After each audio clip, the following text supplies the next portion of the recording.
Crecer en Cristo depende de nosotros. En Hechos capítulo 6 dice así: en aquellos días, como creciera el número de los discípulos, hubo murmuración de los griegos contra los hebreos, de que las viudas de aquellos eran desatendidas en la distribución diaria. Entonces los 12 convocaron a la multitud de los discípulos y dijeron: no es justo que nosotros dejemos la palabra de Dios para servir a las mesas. Había un conflicto, como claramente lo indica, entre las viudas de los hebreos y las viudas de los griegos. Era como que en la distribución diaria de los alimentos se priorizaba un poco más a las hebreas y se descuidaba a las griegas. Este conflicto llega a los apóstoles de Jesús. Y ellos dicen que no es justo que ellos dejen de predicar la palabra de Dios para servir a las mesas. Este es un caso, ¿no? Podría pasar cuando un ministerio está creciendo, cuando la iglesia está en ciertas actividades. Muchas veces los pastores como que quieren ocuparse de todo. Y no es justo que la persona que fue llamada a predicar del Evangelio descuide esa tarea por ocuparse de otros asuntos, como si no hubiesen más personas que pudieran hacer alguna otra labor. Y esto es lo que está describiendo el capítulo 6 de Hechos. La solución que los apóstoles dan es la siguiente: buscad pues, hermanos, le asignan la tarea al pueblo, buscad de entre vosotros a 7 varones de buen testimonio, llenos del Espíritu Santo y de sabiduría, a quienes encarguemos de este trabajo. Y nosotros persistiremos en la oración y en el ministerio de la palabra. Qué hermoso pasaje. Buscad pues, hermanos, de entre vosotros a 7 varones de buen testimonio, llenos del Espíritu Santo y de sabiduría. Muchas veces nosotros podemos llegar a confundirnos y creer que un predicador, que un hombre de Dios, que un ungido nos va a llenar de conocimiento, de sabiduría, que por el hecho de estar tal vez con esa persona vamos a ir teniendo un buen testimonio porque nos vinculamos con fulano, con sultano. Y que también ellos nos van a llenar del Espíritu Santo. Y no es así, es una responsabilidad nuestra como creyentes crecer en esas cosas. Acá los apóstoles dijeron: busquen entre ustedes a 7 personas de buen testimonio, personas que se ocuparon de trabajar diligentemente en la construcción de su testimonio. Llenos del Espíritu Santo, no que alguna vez habían sido llenos, llenos en tiempo presente, personas que estén buscando crecer en su relación con Él y que en este momento de que ustedes vayan a buscarlo, estén llenos del Espíritu Santo. Y también que tengan sabiduría. Proverbios 2:6 dice: Jehová da la sabiduría, y de su boca viene el conocimiento y la inteligencia. Estas personas estaban en una comunión con el Espíritu Santo, en una relación creciente con Dios, empapados de la Escritura, hasta lo que ahí tenían. Porque vamos viendo que tenían requisitos que los apóstoles pidieron y que los habían trabajado por sí mismos. Dice que esta propuesta a la gente le agradó y que eligieron a Esteban, varón lleno de fe y del Espíritu Santo. Encontraron a Esteban que él ya estaba lleno de fe y del Espíritu Santo. Pablo, en una de sus cartas, dice que la fe viene por el oír la palabra de Dios. O sea que Esteban realmente conocía las escrituras que hasta su tiempo estaban. Él estaba involucrado ahí, creciendo en esa fe y lleno también del Espíritu Santo. También dice que trajeron a Felipe, a Prócoro, a Nicanor, a Timón, a Parmenas, a Nicolás, prosélito de Antioquía, a los cuales presentaron ante los apóstoles, quienes orando les impusieron las manos. Estas personas ya llegaron con estos requisitos y los apóstoles oraron por ellos e impusieron sus manos para que sea legal en su administración dentro de las actividades de la iglesia. Dice el verso 7, y crecía la palabra del Señor, y el número de los discípulos se multiplicaba grandemente en Jerusalén, y que también muchos de los sacerdotes obedecían a la fe. Y Esteban, que había venido porque lo habían encontrado con estos requisitos, una vez que los apóstoles oraron e impusieron las manos sobre él, ahora dice el verso 8 que lleno de gracia y de poder, hacía grandes prodigios y señales entre el pueblo. Nosotros muchas veces cuando comenzamos nuestro caminar cristiano le apuntamos, algunos, no sé si todos, pero la mayoría, a querer servir al Señor de esta manera, con demostraciones de poder, de que nosotros vayamos a algún lugar, oremos por los enfermos, sean sanos, oremos por los oprimidos y sean libres, que prediquemos el Evangelio y las personas reciban a Cristo de inmediato. Todo eso es un despliegue de poder del Espíritu Santo. Y para que un creyente lo pueda vivir de esa manera, hay una serie de pasos previos.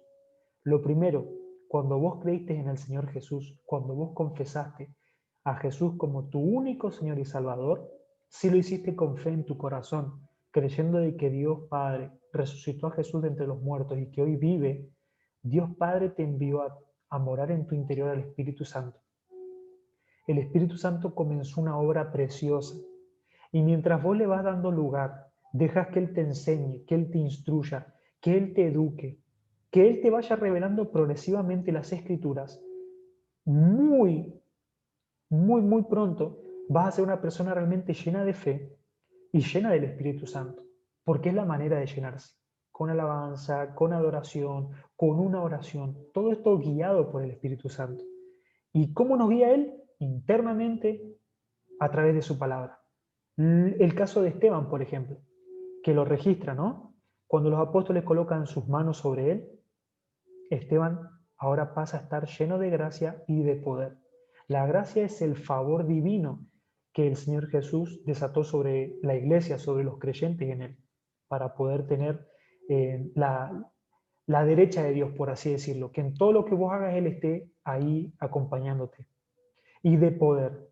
Esta palabra poder es capacidad de acción, es demostración de que realmente Dios vive, de que Él está, y obviamente que Dios quiere manifestarse así con cada uno, pero no obviemos la enseñanza de las Escrituras. Estas personas diligentemente estaban trabajando en su día a día construyendo el testimonio, la historia que ellos querían contar de ellos mismos y la historia que los otros iban a estar contando sobre ellos. No decir, mirá, a Esteban eligieron, a Felipe eligieron. No.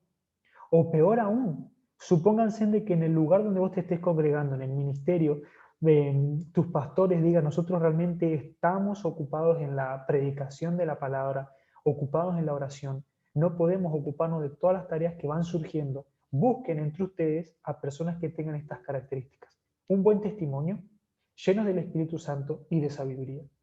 ¿Entraríamos en ese perfil? Si no entramos en ese perfil, algo estamos descuidando y es nuestra relación con el Espíritu, es la lectura de su palabra. Son las dos tan importantes, la relación con el Espíritu y con su palabra, que se hace evidente cuando un cristiano realmente está involucrado. Crece en fe, crece en estatura, crece en sabiduría, va teniendo el favor de Dios en todo, hasta que realmente aparecen estas tareas donde nosotros podemos colaborar con Dios y los predicadores, los apóstoles, esta palabra apóstol significa enviado por Dios a un propósito específico. Cuando esta persona que está sirviendo a Dios en un determinado lugar encuentra este tipo de personas que se han tomado el caminar de Cristo en serio y están trabajando en ellos mismos, me imagino que dichosos, con gusto, colocan sus manos para que el Espíritu de Dios desate poder y esa persona pueda ministrar. Te lo comparto para que vos lo puedas releer, lo puedas repasar y puedas ir viendo que realmente hay un ABC que Dios nos enseña en su palabra. Si nos adelantamos un poco, Hechos capítulo 7 nos cuenta una situación donde Esteban cita las escrituras de una manera impresionante. Hace un resumen de unos cuantos libros de la Biblia, los primeros libros. Y dice que ellos no podían soportar la sabiduría y con el espíritu que Esteban predicaba y lo apedrean. Esteban muere, es uno de los primeros mártires de la iglesia primitiva. Pero fíjense en qué interesante, ¿no? A veces nosotros estamos buscando y queremos crecer de esta manera, queremos ser llenos del Espíritu Santo, pero no sabemos dónde buscarla. Y eso se busca en intimidad. Eso se logra realmente dedicándonos a experimentarlo a Dios a través de la honestidad y la sinceridad. Nosotros llegamos al Señor de la manera que llegamos y Él lo sabe. Y mientras más nos ocupemos en nosotros, vamos a poder ser instrumentos en sus manos que Él puede usar en el momento de que se requiera. A veces nosotros llegamos a la iglesia, a veces nosotros llegamos al cristianismo y no estamos ni unos cuantos meses que no estamos realmente trabajando en la profundidad de nuestro ser y ya nos queremos ocupar de traer a nuestra familia a Cristo, queremos predicarle a los colegas, queremos compartir el Evangelio a toda persona que nosotros encontremos. Y en realidad sí se puede compartir de que Jesús eh, es real, que Él es el camino, la verdad, la vida, y que nadie tiene acceso a Dios sino a través de Él, pero también la gente va a estar viendo el testimonio tuyo. ¿Qué tan lleno del Espíritu de Dios estás? Entonces, predicar es importante, hay que hacerlo progresivamente, pero por sobre todo ocuparte de tu llenura, de ser lleno del Espíritu Santo de continuo, crecer en esa sabiduría que solamente Dios da y lo da a través de una relación con Él y de la lectura progresiva de su palabra. Mientras vos vas haciendo lo que debes hacer en cada momento de tu vida. Si vos te ocupás en eso ahora en tus primeros pasos, o suponete que llevas años en la iglesia, pero tal vez no habías visto esto que está acá escrito y ahora lo estás viendo, nunca es tarde para empezar de cero. El Señor Jesús dice en Apocalipsis, mira de dónde has caído, arrepiéntete y vuelve. Si uno se da cuenta y dice, es cierto, Señor, yo me caí de la gracia, me caí de ese favor que conmigo tenías al principio cuando me dispuse, el famoso primer amor. Y después los años se hicieron monótonos, voy a la iglesia o ya ni voy a la iglesia o mi vida se volvió muy rutinaria. Qué hermoso escuchar hoy esta palabra, Señor, y darme cuenta de que es cierto, que tengo que ocuparme de mí, de crecer en la fe, de ser lleno de tu Espíritu Santo para luego poder predicar el Evangelio y también estar a disposición de lo que necesites. Cuando en el lugar donde yo participo se requiera que haga un trabajo y cuando se mande a buscar de entre la multitud, que yo pueda decir como Isaías, heme aquí, Señor, envíame a mí. Espero que te haya servido, que lo atesores en tu corazón y que te consagres a Dios.